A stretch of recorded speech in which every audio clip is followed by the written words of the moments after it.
മീറ്റിംഗുമായി ബന്ധപ്പെട്ട് ഇപ്പോഴും ആശയക്കുഴപ്പം നിലനിൽക്കുന്നുണ്ടല്ലോ. മുഖ്യമന്ത്രി ഒന്ന് പറയുന്നു, പ്രതിപക്ഷം വേറൊന്ന് പറയുന്നു. അതുമായി ബന്ധപ്പെട്ട് എന്താണ് കോൺഗ്രസിന്റെ ഒരു ഔദ്യോഗിക സ്റ്റാൻഡ് എന്താണ്? അല്ല, കോൺഗ്രസിന്റെ നിലപാട് ദേശീയ തലത്തിൽ ഉണ്ടല്ലോ. ആ നിലപാട് കൃത്യമായിട്ടുണ്ട്. മുഖ്യമന്ത്രി വളരെ ക്ലിയർ ആയിട്ട് പറഞ്ഞിട്ടുണ്ട്. കേരളത്തിലെ താല്പര്യങ്ങൾ ശാനിക്കുന്ന ഒരു കാര്യത്തിനും മുന്നോട്ട് പോവില്ല എന്ന് മുഖ്യമന്ത്രി ക്ലിയർ ആയിട്ട് പറഞ്ഞു കഴിഞ്ഞിട്ടുണ്ട്. നിയമസഭയിൽ പറഞ്ഞിട്ടുണ്ട്, പലവട്ടം പറഞ്ഞിട്ടുണ്ട്.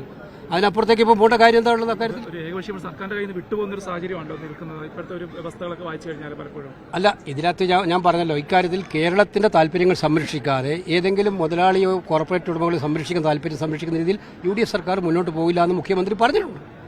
അത് വിശ്വസിക്കാനാണ് നമ്മളെല്ലാം കേരളീയർ തയ്യാറാവുന്നത്. ഈ ചർച്ചകൾ നടന്നിട്ടില്ല എന്നാണല്ലോ വീണ്ടും പറഞ്ഞുകൊണ്ടിരിക്കുന്നത്. ഈ രംഗത്ത് ചർച്ചകൾ നടക്കുന്നില്ല എന്നാണ് പറഞ്ഞത്. ഇതിനകത്ത് ഈ വിഴിഞ്ഞുമായിട്ട് അല്ല, പാർട്ടി ചർച്ചകളൊക്കെ തന്നെ ഞാൻ പറഞ്ഞു. പാർട്ടി ഭരണം വന്നിട്ട് ഇപ്പോൾ 1 മാസം കഴിഞ്ഞ് 1.5 മാസം ആയതല്ലേ ഉള്ളൂ. പാർട്ടിയുടെ ഫോർമൽ കമ്മിറ്റികളൊക്കെ തന്നെ കുറച്ചുകൂടി ശക്തമാക്കി വരേണ്ടതായിട്ടുണ്ട്. അതിൻ്റെയൊക്കെ നടപടികളില്ല പാർട്ടി. അപ്പോൾ അതൊക്കെ ഫോർമലായിട്ട് നടക്കും, ഡിസ്കഷൻ നടക്കും പാർട്ടിക്കകത്ത്.